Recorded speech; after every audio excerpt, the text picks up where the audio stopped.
my neighbors asked me to dog sit for the weekend, I thought I'd scored the easiest gig ever. Their husky Baxter was gentle, obedient, and seemed perfectly content to nap most of the day. The only odd part was the warning they gave me as they left. "Whatever you do, don't take off his collar." They said it so seriously that I laughed at first, thinking they were joking. But their faces didn't shift. The husband repeated it, not even for a second. I nodded, trying not to roll my eyes. A collar wasn't exactly life support. Still, I figured maybe Baxter was an escape artist, or they had some weird superstition. I should have listened. That first night went smoothly. Baxter followed me from room to room, tail swishing, tongue lolling. But when I finally settled on the couch, he didn't curl up to sleep like I expected. Instead, he stood in front of me, whining and pawing at his neck. "Relax, buddy," I said, scratching behind his ears. His whining turned to frantic scratching, nails raking at the leather collar until his skin turned red. It looked uncomfortable, tight even.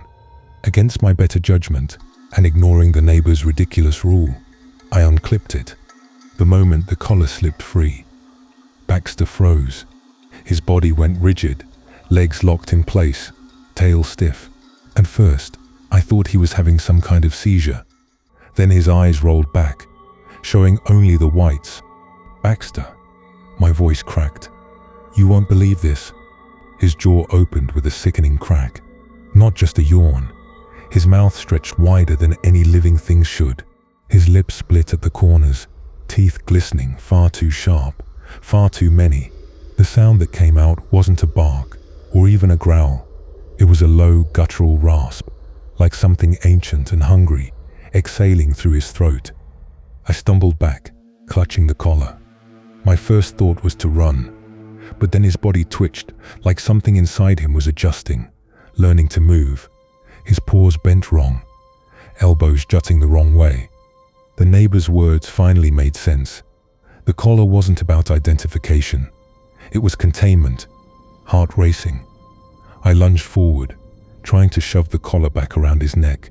But the thing wearing Baxter snapped at me, teeth snapping shut inches from my wrist. The sound of his jaws clamping together was louder than it should have been, like bones breaking. But check this out. The husky's familiar blue eyes were gone. Now they were pits, dark and glossy, reflecting me in warped shapes. It advanced slowly, as if savoring my fear. Every step stretched its limbs further, the body distorting. I realized if I didn't get the collar back on, whatever was inside would tear fully through the skin, and there'd be no Baxter left. I waited until it lunged again, snapping its jaws. This time I didn't retreat. I threw myself forward, jamming the collar against its throat. My hands shook as I fumbled with the clasp while it thrashed beneath me. The instant the buckle clicked, the change stopped. Baxter collapsed to the floor, panting, trembling, eyes normal again.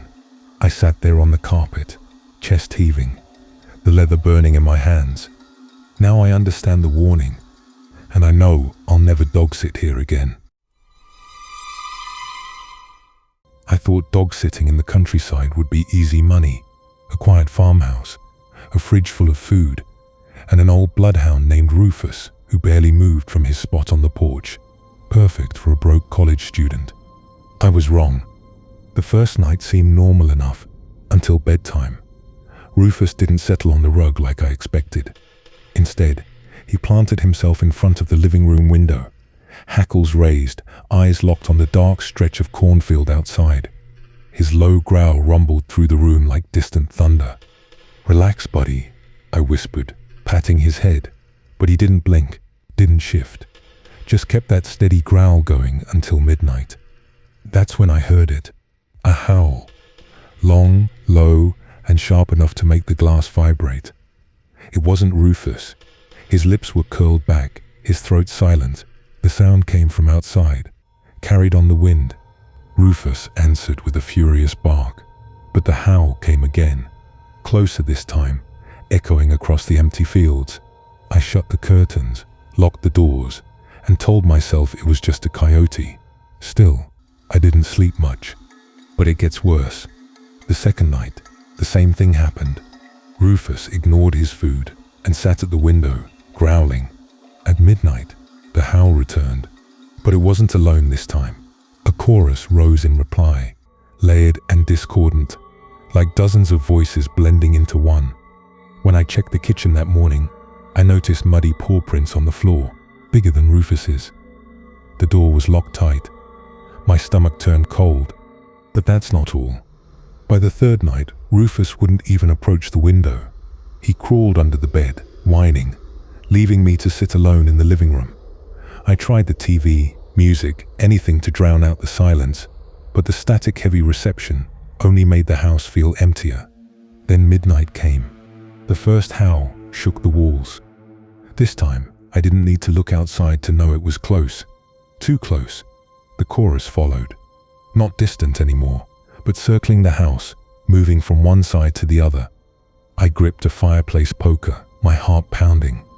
Rufus whimpered from under the bed. The sound of claws scraped against the siding. Then footsteps, heavy, deliberate, padding across the porch. I held my breath as something pressed against the window. The glass bowed inward, groaning under the weight.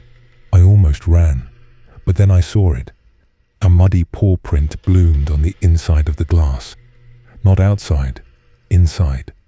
The howl that followed came from the living room itself, rattling my bones. Rufus howled once in reply, but it was cut short with a sharp yelp. His body scrambled deeper under the bed, leaving me exposed. I turned slowly. The muddy prints weren't just at the window anymore. They were on the floor, wet and fresh, leading from the window to the hallway, leading toward me. The air went heavy, thick, and I knew it was already inside. The last thing I heard before the lights blew out was a single breath behind me, deep, animal, and hungry. When my friend asked me to take his golden retriever, Daisy, for a walk while he was out of town, I didn't think twice. She was one of those endlessly friendly dogs, the kind that wagged her tail at everyone. And honestly, I welcomed the excuse to stretch my legs. It was close to midnight when I clipped the leash to her collar and stepped out into the quiet neighborhood. The street was dim, just a few weak streetlights humming, and most of the houses were dark. Daisy trotted happily at first, her nails clicking on the pavement, nose darting toward every hedge. But then she stopped. Her body went stiff, tail tucked, ears pulled back. She stared at a patch of shadows between two houses, unmoving. I gave the leash a gentle tug. "Come on, girl." Nothing there. Reluctantly, she followed, but her head kept snapping back to the dark gap. A block later, it happened again. Daisy froze, this time growling low in her throat, eyes locked on the tree line at the edge of the road. My skin prickled. "Relax, it's just trees," I muttered, though I didn't believe it. But it gets crazier. When I tried pulling her along, I noticed something strange. The leash didn't just feel tight. It felt heavier, as if someone else was holding it from the other end. I frowned, glancing down. Daisy was right beside me, trembling, but the leash sagged. The nylon line stretched forward as though another weight was pulling at it, invisible in the empty air. My pulse quickened. I crouched to check the ground. That's when I saw them. The two sets of paw prints in the thin layer of dust on the sidewalk. One was Daisy's, small, round, familiar. The other was bigger, much bigger. Too wide, too deep, the claws gouging into the concrete like knives. And they weren't behind us. They were ahead, pacing in step with Daisy's. I straightened, breath fogging in the cold night. My first instinct was to drop the leash and run, but my hand wouldn't let go. It felt stuck, as though the nylon had fused to my skin. Daisy whined and jerked sideways, tugging against the leash as if trying to warn me. Her eyes, wide and glassy, weren't fixed on the shadows anymore. They were locked on me. "Girl?"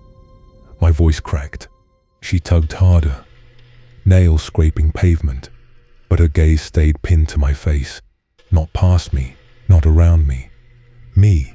I realized she wasn't scared of the shadows anymore.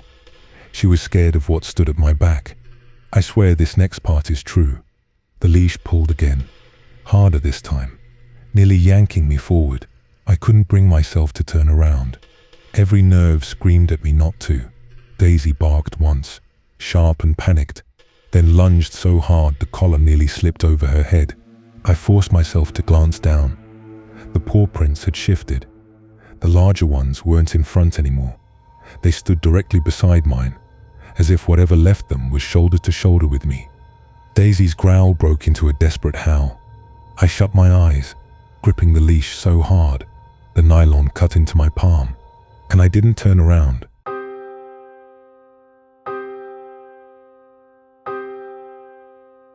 Thanks for listening. Now close your eyes and sleep.